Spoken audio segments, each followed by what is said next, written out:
Hello, Danhausen here. Very nice, very evil, very famous. You are listening to Adventures in Collecting. Yes, a podcast of some sort about toys, but you already know that because you are listening right now. But if you did not know, then, well, what are you doing here? Anyways, have a nice time. Enjoy your listening.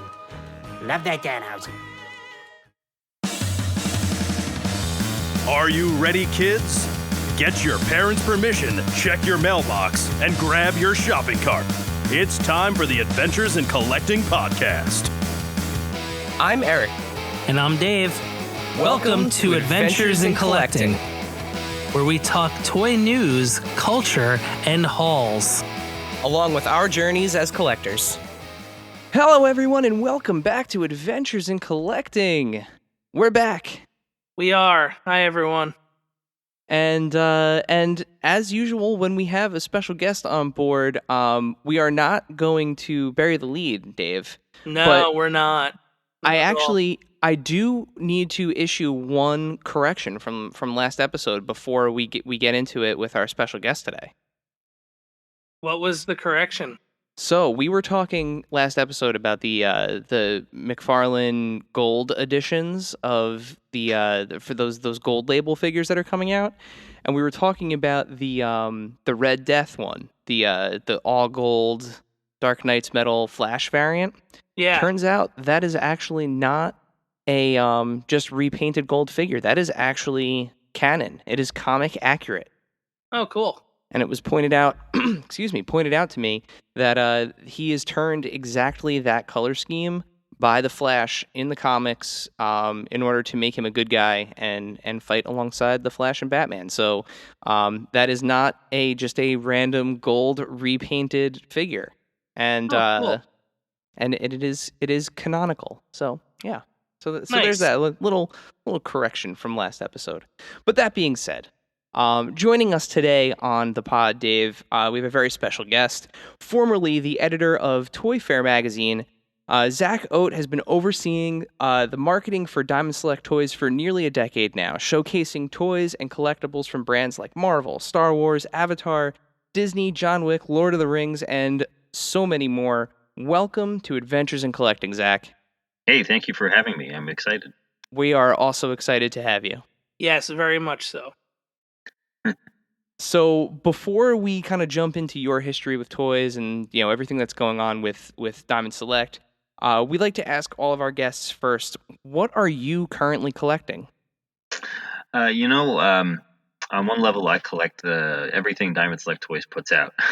I get so much stuff from them for photography and just reviews and all sorts of stuff that I don't have a lot of time for anything else. But in addition to DST stuff, I do collect a lot of Matchbox and Hot Wheels, actually, which is something I don't really talk about too much. But I'm a big fan of the little cars.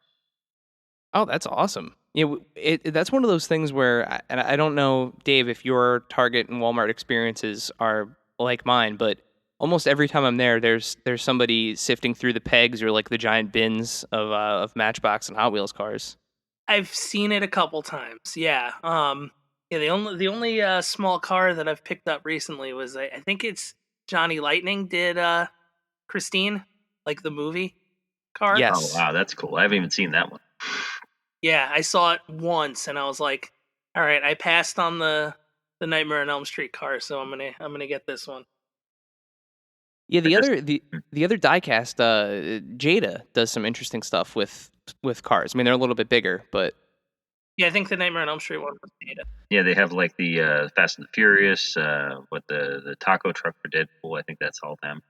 I do most of the little ones, the 164s, but Hot Wheels still does some great stuff. They do Star Wars, and they do. I just got the Ninja Turtles party wagon. Nice. And they have like a chase system too, like a chase variant system. Yes, they do. I don't keep track of it too much. I'm more of a casual guy, but I've come across a couple of them where they were the rare variants. Yeah, it's so interesting that we actually get questions about Hot Wheels and Matchbox all the time, and I feel bad because I don't know how to answer. It's something that I've never. I mean, like when we were kids, we had Hot Wheels and Matchbox, but we played with them. Much, yeah. we set them up on the tracks and like actually played with them. So I don't know the value system or the collecting system for those cars at all. I think my favorite ones was like when there was ones where it was almost like Battle Armor, He-Man, and Skeletor, where when they hit each other, like it flipped and there was a little dent, or like the hood would pop up or something like that. They were pretty cool. Yeah, I think I had one or two of those too. Yeah. I always liked when, again, when I was a kid, some of those cars like the Plymouth Prowler and like the PT Cruiser, those like weird kind of retro inspired cars before they came out in real life. A lot of times, like there would be a Matchbox or a Hot Wheels version of that car, and it was always cool to see that. Or like the new Beetle, like when the new Beetle came out. I remember getting those and thinking it was cool. So I mean, that's one of those things where those cars and collecting diecast cars has been a thing for so long. Oh yeah, absolutely. So speaking of what you're collecting and and kind of a history of toys, if you will, how did you originally find your way into the toy industry? I was a big comic book fan. I read Wizard magazine, and I started getting back into toys in college, picking up the occasional piece or stack of pieces at KB Toys, and just find stuff on sale there, or pretend sale, as I think it eventually revealed that nothing at KB was actually on sale. It was all just marked like it's on sale. Um, and So I started reading Toy Fair magazine, and by the same publisher. And when it came time to graduate, and I wasn't really sure what I wanted to do for a career, I applied for an internship at Wizard, and they didn't get back to me for a while. By the time they got back to me, I was looking for a job, um, and they asked if I was interested in a job at Toy Fair magazine, and I applied for a copy editor position. I got it, and I was there for 8 or 9 years. Worked my way up from copy editor to editor, and got to know a lot of people in the industry in that time. And that eventually led to me hooking up with Diamond Select Toys, and so people I'd known for a while, and they had an opening for marketing supervisor, and that was when I came on board with them. That was back in, you're right, it was back in 2011. Yeah, I totally looked you up on LinkedIn to make sure I had all the the dates and everything right. You're stalking me. So Toy Fair was such a huge deal. I mean, I remember back like early internet, pre-internet days, like those Toy Fair exclusives, like the Jax wrestling figures and everything. Like there was always like a fun Toy Fair exclusive. Was it an exciting time to be there with the magazine? Oh yeah. I came on board like around issue 27 or so. So they'd already gotten a good start, and they'd already done a lot of really cool exclusives. But they definitely, the whole program really ramped up while I was there. They started doing really popular ones, like some of the Simpsons line. That was really some of the most popular ones we did. There was a lot of interest in like glow in the dark Homer Simpson, and Pin Pals figures and stuff like that. And we did some really great stuff. We did like a 12-inch figure for the Final Fantasy movie with Palisades. I'm trying to think what we did. I think we did an exclusive 2-pack of Mini-Mates with Diamond Select Toys. There were just so many great figures that came out, and I definitely had a few before I started working. So Diamond Select produces action figures in standard waves and sets, but there are a bunch of uniquely one-off releases. How do opportunities like Bruce Lee or The Crow or Jay and Silent Bob come to be? Jay and Silent Bob was interesting. It was a license that there hadn't really been a lot of product for us. We looked into it with the studio, and that actually hooked us up with Kevin Smith. He was doing, had to approve a lot of the stuff that was being done, and we started working with him directly on a lot of things. We ended up going after the Clerks license and the Mallrats license, and then eventually we were doing stuff just based on his, the characters, not separate from the movies, characters like Movie and Buddy Christ, things like that. and eventually we started working on the new movie reboot. And those were the last figures we did. Bruce Lee, I'm not sure how it got started exactly, but it was another character who had not had a lot of merchandise for him, and we ended up working directly with the Lee family on that. And once we were working with them, then it made a lot of sense to go after the Crow license because we'd be handling the same approvals with the same family for Brandon Lee. So it's really one thing leads to another with us. If something works out with the one studio, then we look and see what other studios what the studio offers, what other licenses, and it's very often it's a chain of events just like that. But it usually starts with the president, Chuck Tercera, looking at different licenses and seeing what makes sense and what's available. It's so interesting. I didn't even think like duh, that's Bruce Lee's son, but it's one of those things where, especially now with like the way that toy photography has taken off, and companies out there producing figures that are, if not the same scale, very similar scale.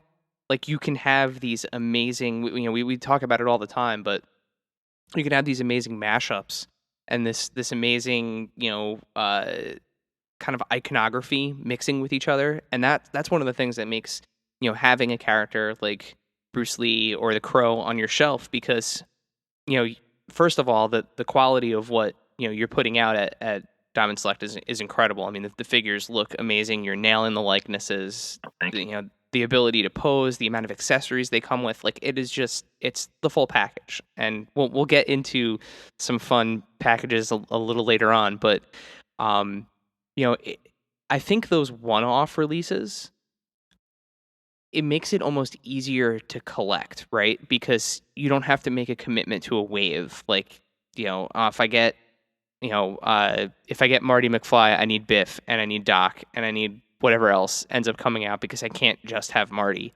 But like characters like the Crow, like Bruce Lee, like the Rocketeer, like they kind of are these one and done, like labors of love, and it's obvious that they are. So I think that's one of the things that makes Diamond so unique, and I love that you guys are thinking that way, kind of like that out of the box thinking, really. Yeah, it's I mean, it makes in some ways it's making more product for a license makes it more realistic to get that license. If you're going to be making a lot of different types of product, and for sets like for like the Disney series that we did, because Rocketeer was technically part of a wave we did with Black Hole. So and Jack Sparrow wasn't necessarily part of that assortment, but sort of another continuation of that Disney license, along with Tron. So it's like with the Disney figures, it's like we're doing a whole series of figures, but they're not necessarily, people can pick and choose which ones they like. They don't need to get invested. But that said, we're going to go back and do more for Black Hole for sure. And who knows if Jack Sparrow does well, maybe we can go back and revisit some other characters. We had previously developed a Barbossa figure. I'd love it if we went back and revisited that one for sure. That would be awesome. Barbossa or even Davy Jones. That would be a fun one. That would be awesome. Maybe do a deluxe with the organ. And it's cool to see, things that, you wouldn't normally expect to see figures of, like Tron, like Black Hole, get made. Just because it's as much as I love Tron, I know it's a bit niche. So it's really cool to kind of see that. Yeah, Tron is it's definitely an iconic movie, and I'd certainly love it if we went back and revisited like the new movie. I'm a big fan of the new movie. But gosh, the Black Hole stuff really took me by surprise. I was born in '77, so I was a little too young to see it the first time, and I don't think I saw it in full until the last few years.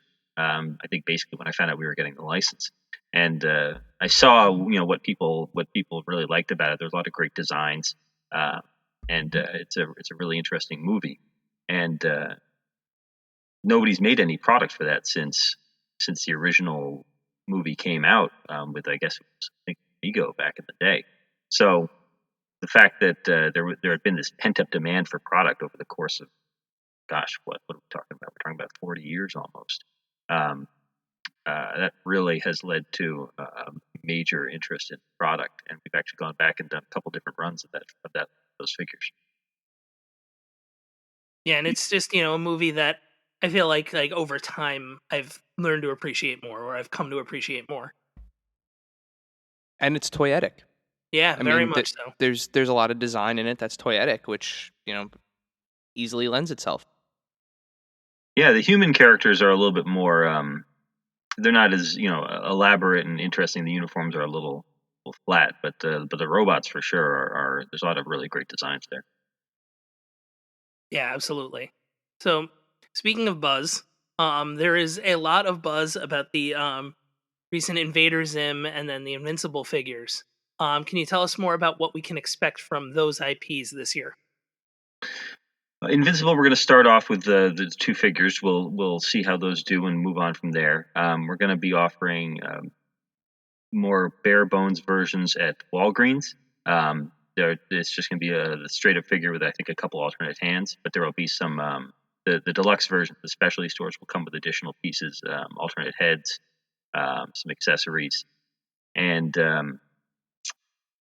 gosh, the Invader Zim figures. I don't know if they're going to be offered anywhere else, but we are doing pretty deluxe versions for specialty. They come with a lot of accessories, some interchangeable parts. I think a couple of them have interchangeable heads, and they look, just based on the accessories that we're offering, they look really, really crazy. Yeah, I know a lot of people are super pumped for those Invincible figures. The trailer, is out for the new animated series. I think it's coming to Prime.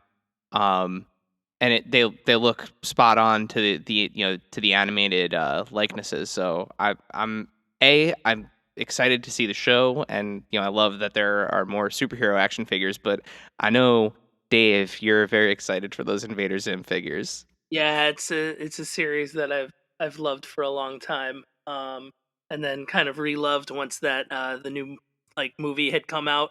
Um, but yeah, I mean, just based off of the amount, just accessories in there, it's just it's an amazing looking kind of set. Oh, cool! Thank you. That's great to hear. And you've got the main kind of characters that you'd want in this first wave. Yeah, hopefully, if they do well, we'll go back and revisit some of their different looks. And I know there are some other characters people have been asking for already. So speaking of the design process and all the things that come with these figures, between all of the busts and statues, which I mean we could spend an entire episode talking just about that end of the spectrum of what Diamond Select offers, and of course the action figures we've been talking about. It's clear that you guys work with an insanely talented roster of designers. How do you guys go about finding these designers like the Gene St. Jeans and the Paul Hardings to work with? So many of the people that we work with, we've been working with for decades. Who was I just thinking about? Claiborne Moore has been working with Diamond Select Toys for a very long time. Gene St. Jean as well. Alterton. I didn't even realize how long Alterton had been working with BST, but he was working on some of our back in the original run of Marvel statues that we did, over 10 years ago. Because by the time I came on, they pretty much wrapped up a lot of the Marvel busts and statues. It was only in the last few years that they've started working on them again. And yeah, we do get a lot of submissions from people, and I always forward them on when I get them from social media and email, and I forward them on to our president, and he takes a look at them. I don't know who the last person he hired from there was, but I know that he has taken on some new sculptors that we've never worked with in the past couple of years. Yeah, it's just it's one of those things where back, I want to say, man, time is like super weird right now, but I think it was originally supposed to be last summer. we were supposed to have our first ever live recorded podcast, and Gene was actually going to be one of our special guests for the for the show, and that in preparation for the episode that kind of never was and hopefully will be at some point. We I started looking at all the different designers and started kind of combing through the press release blogs that you guys put out every time, those monthly updates. And I started to look through all the individual names and just kind of noticed that just the ocean of talent that that you guys use for the for whether it's the sculpts or the designs, and of course like the work that you guys do with Gentle Giant. It's just it really is amazing. It is amazing the different textures and the different kind of styles of all the different artists that you use, and I it's incredible. It's incredible to see them and now to be able to follow them on social media and interact with them as well. It really is just great. Yeah, in addition to the sculptors, we do work with some amazing designers. Nelson Asensio has been working with the company since back in the Art Asylum days, before Art Asylum was partially acquired by Diamond Select Toys. And Caesar is a great artist. He used to draw comic books, and now he does a lot of the designs for our gallery dioramas, our Marvel ones, and some of our DC ones. And Uriel Catone has done a lot of our Mini-Mate designs, but also a lot of our gallery designs as well. And David Forrest from Kinetic Underground, I think, designed the Invader Zim figures that we were talking about. And I always see what's the other name? Yuri. Yes, Yuri Taming. Yeah. I'm not sure if I'm pronouncing his last name right, but yeah, he does a lot of our action figure designs. He does some really great work. Yes, I saw that name. I've seen that name, a ton of times on the action figures, and it's one of those ones where I always try to find him to tag him on social media, and I can't find him anywhere. Eamon O'Donoghue is big on social media. He's always sharing some of his action figure designs that he does for us. Yeah, he's fantastic too. Fantastic, and yeah, if you're listening to this, he's an amazing follow. It's some of the work that he does is just it's out of this world. Yeah, definitely check out Caesar Antometti. Caesar, he has a pretty great channel as well. A little more adult, but he does a lot of different kinds of work. Very cool. So speaking of design, some of the deluxe packaging announced and released last year, specifically on the John Wick figure, or one of my favorite things that I've received ever, and have struggled with not opening, which was the San Diego Comic-Con Tron package that looked like the cassette clamshell. Just incredible stuff. How do ideas like that get off the ground? We this past year in 2020, we really made an effort to up our game with San Diego exclusives. People have always liked what we've done, but for the most part, we've done pieces in our regular line that would fit in with our regular line in terms of packaging. So it would be pretty standard action figure packaging or gallery packaging with the window box. So this past year in 2020, we really wanted to do something special for a lot of our releases. So that was how we ended up doing like the Tron box set and the VHS, the Nightmare Before Christmas for the built-in blacklight. There were a couple other ones that I was thinking of, and that's kind of where the John Wick figure came, the poster set. I think we were originally going to do that for San Diego, but we didn't get the timing to work out, so we ended up making that a regular release. But the poster set for John Wick is a really great set. We had an accessory, the chest that he digs up from under his garage. That piece we had designed for the action figure line, but it turned out to be too much to do for the regular line to fit into our regular price point. So that was when we said, well, let's do a deluxe box set, and that was how the big movie poster set came about with the opening door and the cutout. Yeah, when I first got my hands on that box and saw how big it was, I I almost, I was giddy because I was like, I don't know what's in here. Like, you can't see anything because it's the design looks like the poster, but it's such a large box, and I'm like, there's got to be goodies in here, and like, I didn't, full disclosure, like, didn't look up like the listing to see what was in there, and it was like, it was an experiential thing, like sliding off the translucent band with the John Wick logo on it, and the Velcro box, and then unpacking all of the various like little pieces, the coins, the weapons, the way that they kind of nest into the like different shelves in the into the trunk. We actually did an unboxing of it on our YouTube channel, and it is still one of my favorite packaged figures. And I personally, like, I love like the windblown tie too. I thought that was a really That's nice key. touch. You got to have the windblown tie, absolutely. It's awesome. And like, it's one of those things where, especially like for photography, like, he is perfectly frozen in motion with that. It is awesome. And we talked about Tron. I really like too the arcade cabinet. Arcade cab. Yeah, I'm not sure if that was originally scheduled for something else, but it looks like it's going to be a really amazing set. I think that one again was designed by David Forrest from Kinetic Packaging, but it uses obviously the Series 1 figures, and I'm looking forward to seeing how big it is. I think I've seen the measurements, but it's hard to really. I'm not a dimensions guy, so when I see the numbers, I don't necessarily think about how big it's going to be. But I'm curious to see it first. Well, that was too like me when I saw the VHS toy. I was like, I immediately ordered it. It was one of those things where I was like, no hesitation, like, I'm going to order this right now. And when I got it, I was just so like, I want to say giddy opening it because of how much I was like, this is a Disney VHS box. This is beyond cool, down to like the silver sticker and everything like that. I was like, the amount of attention to detail for this package and just the figure being the movie poster, I was like, I don't know how I want to like display this, either open or just close like this, but this is one of the coolest things I've ever seen.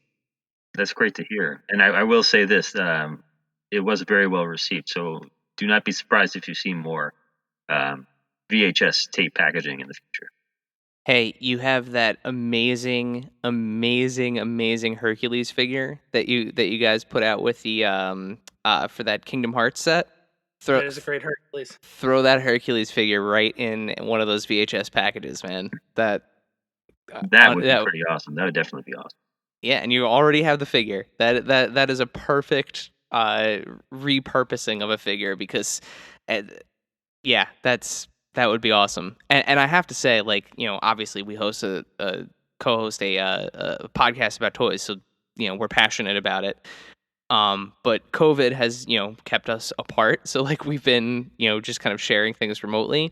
But even so, like, we get toys regularly and kind of just send each other pictures. I got an actual phone call when Dave got that, because he was like, no, you don't understand. It's actually like a Disney VHS. And I was like, no, I saw the pictures. And he's like, no, it is actually like, it feels like the plastic is the same. And I was like, okay, so switch to FaceTime. And he was like, I don't know if I can open this. I don't know if I want to open it because it's so pretty. That's awesome.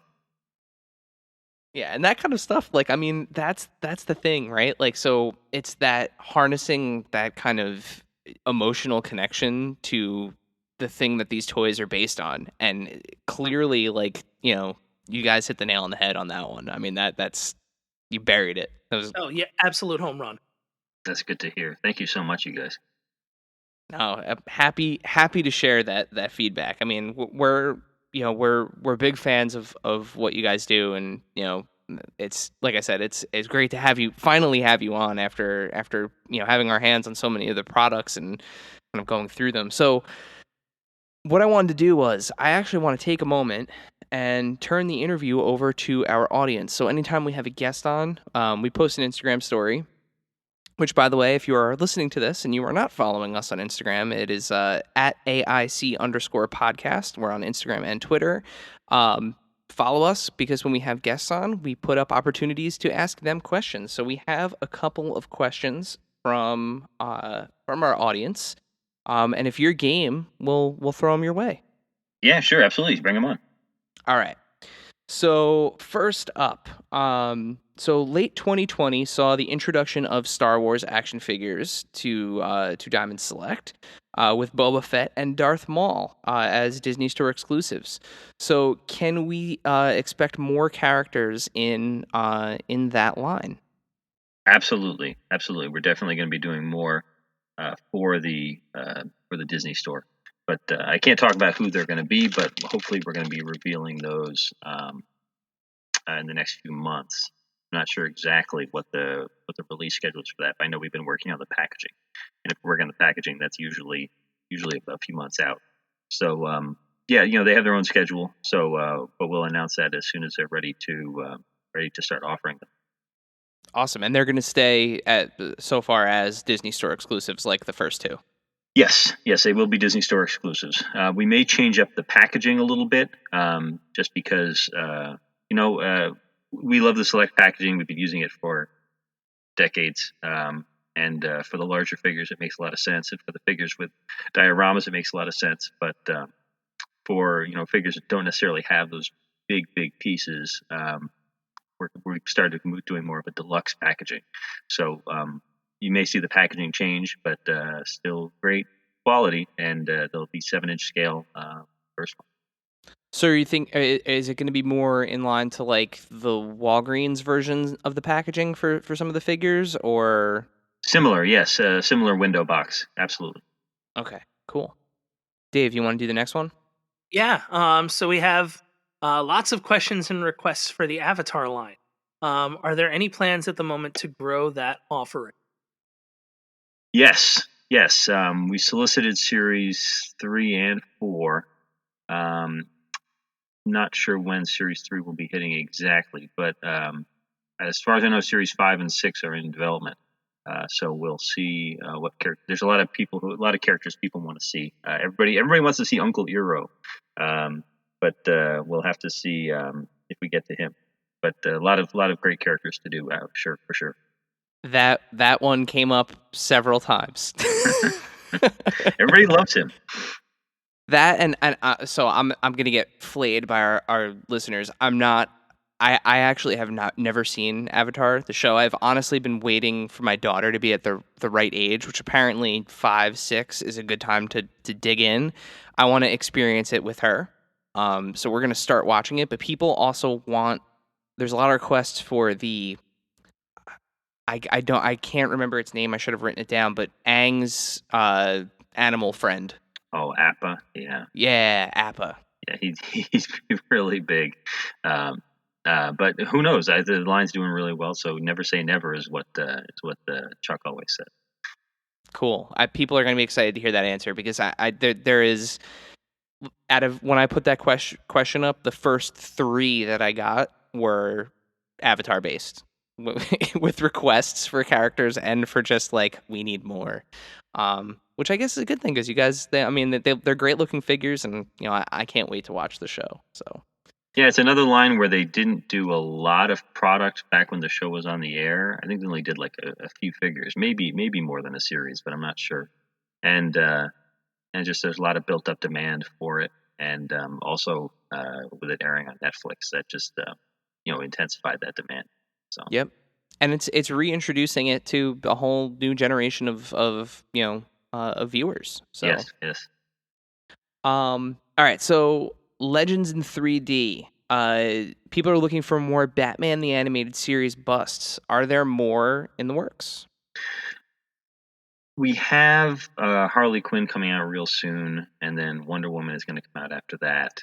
I don't know for sure what's going to be coming up beyond that.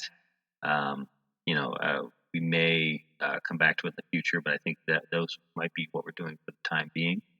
But I'm looking forward to seeing the Harley in person. People have been really positive about the Batman and the Joker. A lot of great responses to those. We even sent one to Mark Hamill and Kevin Conroy. So I'm looking forward to seeing what they think about it as well. Nice. Yeah, I mean, that was one of the things for me, going all the way back to Toy Fair where we actually met. Um, kind of wandering through the booth, I was excited to see all of the action figures and the things that kind of I was familiar with, but I didn't realize kind of the breadth of display pieces that you guys made in statue and bust form, and like they pop. They're unbelievable. Whether it's those like those PVC diorama pieces, the Marvel ones, like the ones based on like Spider-Man the animated series, or the ones that we were just talking about, those Legends in 3D from Batman the animated series. They really are incredible, and I'm almost at the point where, like, when I get the regular, when we get the regular release schedule stuff, I'm like super curious to see what busts you guys are putting out in statues. It's the work is incredible there. We just announced a really good looking one from the Miles Morales video game. Yeah, It's really cool. He's on top of a building, and the electricity from his electric shocks is kind of coursing up the side of the building. Came out really great. There's one designer for the entire Legends in 3D line, and that's Joe Allard. And he's done some other stuff. He designed some of our Godzilla PVCs as well. But right now he's designing all of those Legends in 3 Dimensions busts, and he just does a great job. So let's spend a couple minutes talking about the bust, because we've been very action figure focused, and I feel like that's just a kind of a drop in the bucket to what you guys do. Is there a different process to kind of the statues and busts than the figures, or kind of are they approached with the same mindset where it's just kind of looking to see what needs coverage? I mean, you certainly want to look at the iconic characters for the L3Ds. The Legends of 3 Dimensions line isn't really one where you're going to see a lot of, secondary and tertiary characters, like you would with maybe a smaller bust line. Like the Gentle Giant Star Wars line that we do, the 1/6 scale busts. We after all these years, the Star Wars line has started to get into some of the more obscure characters, but also major characters as new media pops up. Obviously, like the Mandalorian, but in the original trilogy line, we're starting to get into really cool Cantina characters like Black Sivrak, the Wolfman, and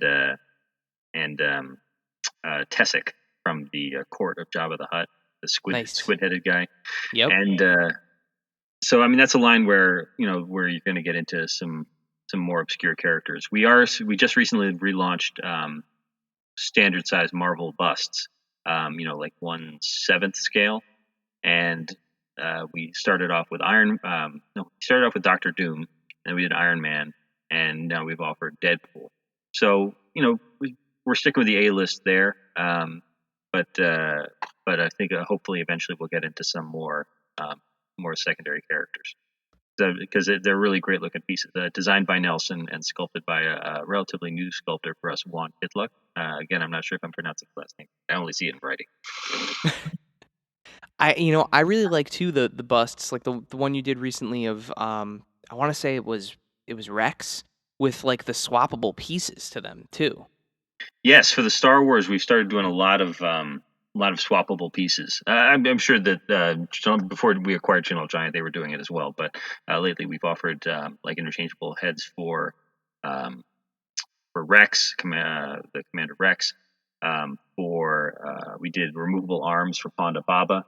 I think we have an interchangeable head for I'm blanking on her name, from Rebels, Sabine Wren, the Mandalorian there on that show. So she's got an interchangeable arms and interchangeable unmasked head. We just announced an unmasked, interchangeable masked and unmasked Finn from Force Awakens for the 10th. I think it's the 10th anniversary of Force Awakens, and so he's got the blood streak helmet, then he's got the unmasked Finn head. Yeah, and that's one of those things with like statues and busts. Typically, you think of them as static pieces, right? Like something that's you take it out of the box and that's what it is. And I think the ability to kind of customize the look of it a little bit and change it up and make it a little more dynamic makes those those statues or busts more attractive to action figure collectors, right? Because action figures are all about the people that open them, at least, are all about posing them and putting them on a shelf and taking pictures of them. And I love that dynamic feature to some of those busts. That, to me, that's like, yeah, it's the most attractive thing about it next to the design. I've never really thought about it like that. How it's like making them posable, which is very cool. We just did a deluxe first order trooper who came with a couple different interchangeable arms, and we did an officer. And then for our premier guild, we did a deluxe set where it came with all the different arms, and you could have officers or troopers. And but between the different shields and the gun arms, and it's almost like it has accessories, really, because you can have it holding the shield, have it holding a blaster, have it holding a pistol. It's a very cool set. It's like somewhere between an action figure and a model kit and a statue.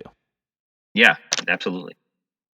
And even like the variety and styles, like if you look at the the ones that I think are a lot of fun are the Marvel animated ones. Like there's the Gamora that just went up. Yes, the Those just animated have a style really statues. cool, yeah, just the stylized look is just so cool. And it's just like Eric was saying before, it pops. There's a lot of, cool color usage and just character design that make those stand out. No, they're really awesome based on the Scotty Young designs. Yeah, no, the Gamora that we just offered is it's one of my favorites in recent years because that line's been going on for a while under General Giant and now under us. And yeah, I think we have coming up. I think we just shipped Doctor Strange, Logan is coming up, the Hulk, the Thing.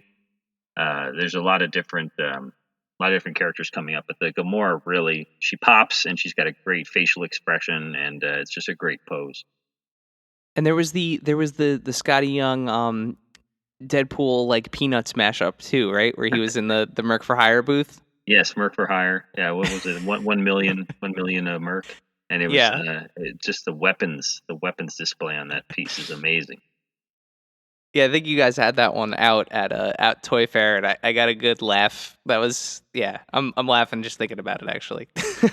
No, Scotty Young is a great illustrator. He does some really great work. So our last question, going back to the questions from our audience or our followers, excuse me. So, and this is something too that I am also extremely excited about because I'm a huge Lord of the Rings fan. So the Lord of the Rings figures that are coming. Are there additional plans outside of the first wave with the Sauron Build-A-Figure? Are there any additional waves planned or Build-A-Figures planned?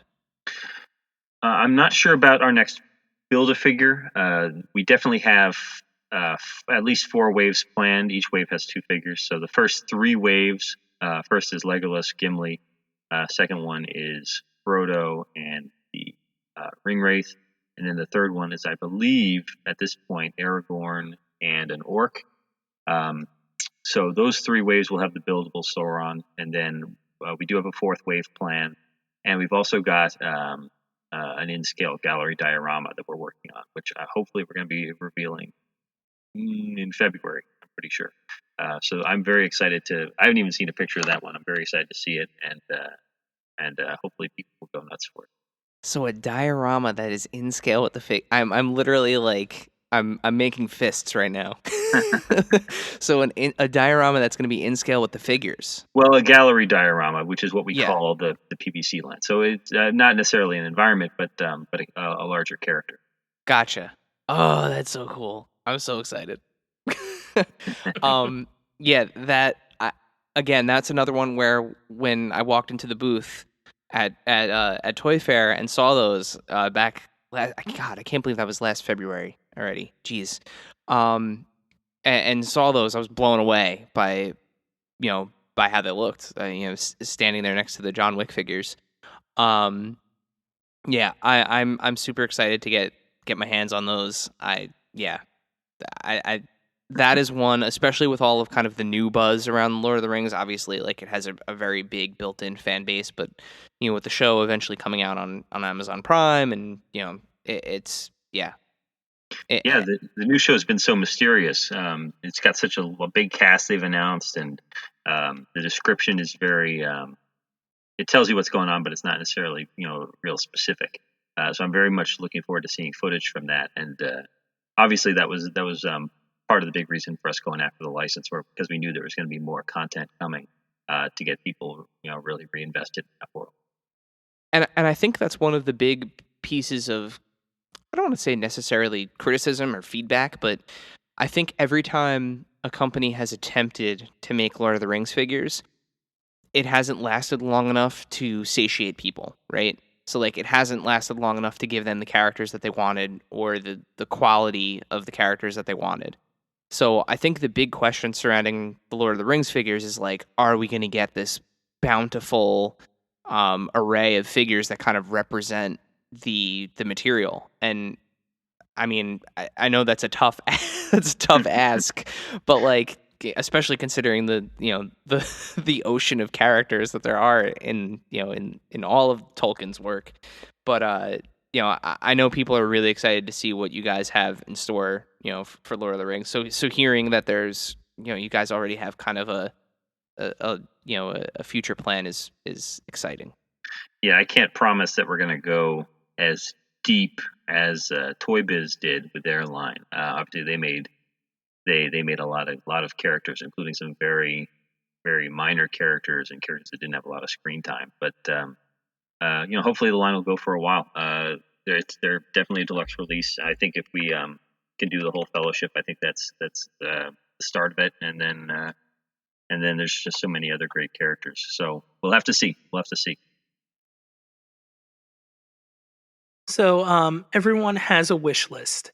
If you could have the opportunity to work with one IP or character, what would it be? Gosh, I'm a big fan of an old Hasbro toy line called Cops. So Yes. I at one point I had a complete collection of everything that they released, and even some of the artwork that they did for Series 2. And that's the designs in that are still some of my favorite toy designs ever. So I'd love to see them updated for a new era. I can't say that that's realistic in any way, shape, or form, but that would be a whole lot of fun.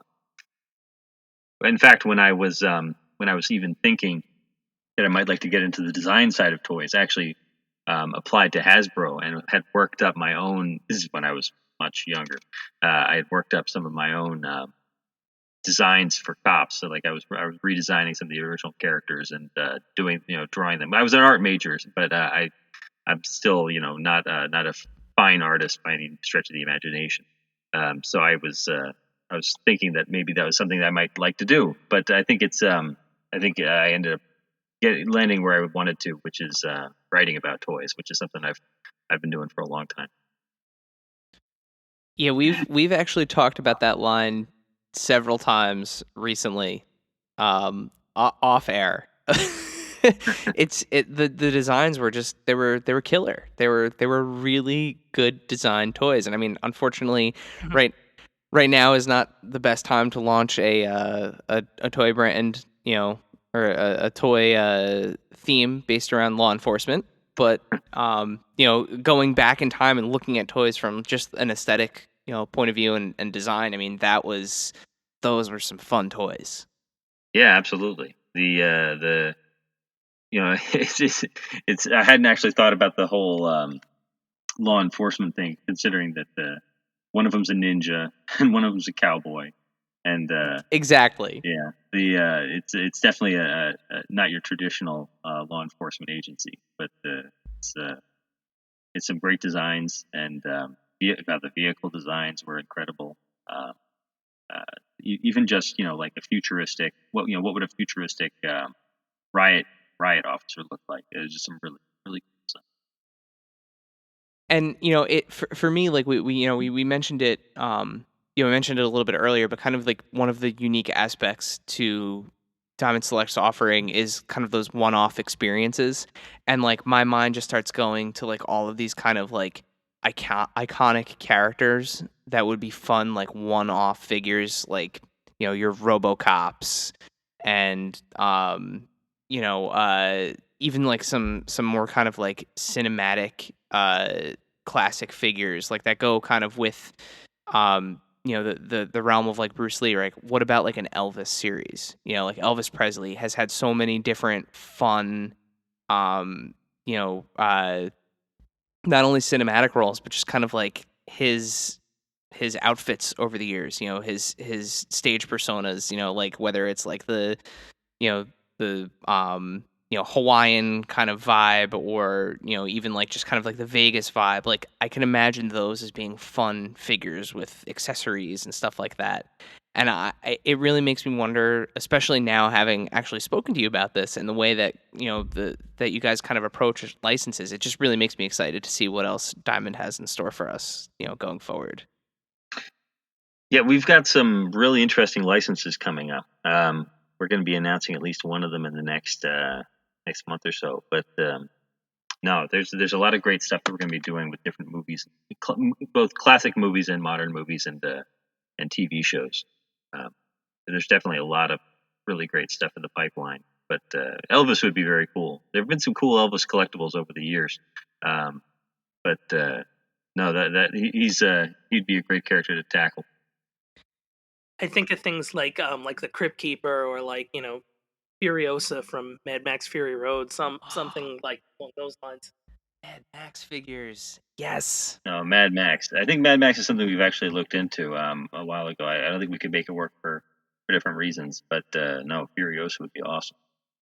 All of those characters, though, Mad Max. Oh man, you could do like a wave per movie and like bang out like 4 figures per movie. That would be amazing.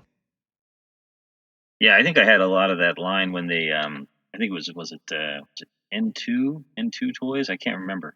They put out a couple of waves of figures. I'm trying to remember if they did.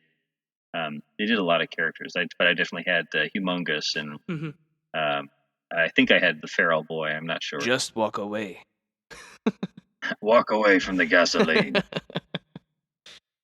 Okay, so before we let you go, our last question goes back to your relationship with toys. What piece in your collection is your weirdest, most cherished piece, or both? My most cherished is probably the farewell gift that they gave me when I left Toy Fair magazine, which was an Iron Man movie figure with my own head on it.